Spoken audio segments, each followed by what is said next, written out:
a wild morning and a mishmash of numbers, and some of them are pretty much in line with what we were expecting. So that 10% baseline, not 15, as sort of has been bandied about the past few weeks, and then the highest rates being around 41%. Still, of course, a lot of questions about China, for example, some of the larger economies as well, that are on sort of a different track than this reciprocal levy. So that would be Canada, Mexico, as well as China. So we still don't have the final levels on that. But overall, this takes the average U.S. tariff rate to about 15.2%, which is the highest since World War II period, as well as significantly higher than the roughly 2% it was at before Trump came back for a second term in 2025.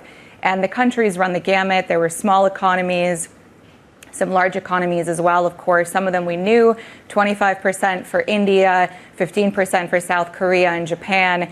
But there were some puzzling ones as well, like Laos getting hit and Myanmar, Burma getting hit with some sort of the higher level, so closer to 40% levies.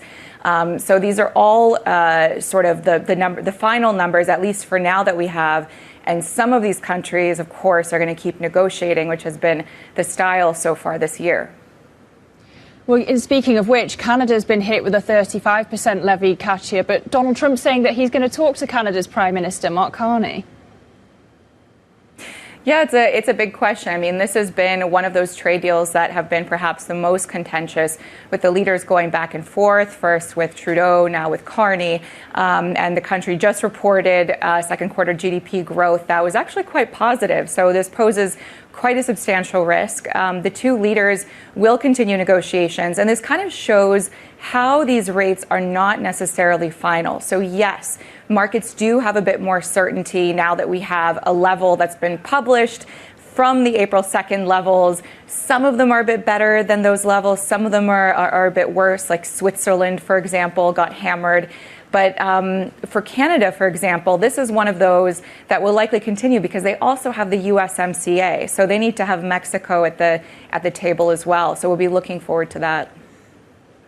Yeah, let me just bring you some breaking lines from Switzerland. The Swiss government noting that 35% tariff with regret. They say that they're still seeking a negotiated solution with the US when it comes to trade, but that tariff differs significantly from the draft, they say. So Switzerland hit with these tariffs, but Mexico, Katia, getting a 90-day reprieve. How come?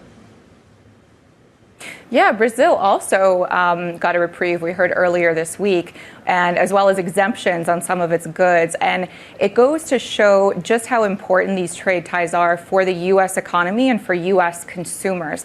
Because at the end of the day, what happens with inflation, what happens with prices, with households, as well as with companies that rely on components as well as finished products, like autos would be a big one from Mexico. There's also significant pharmaceuticals coming from countries like India.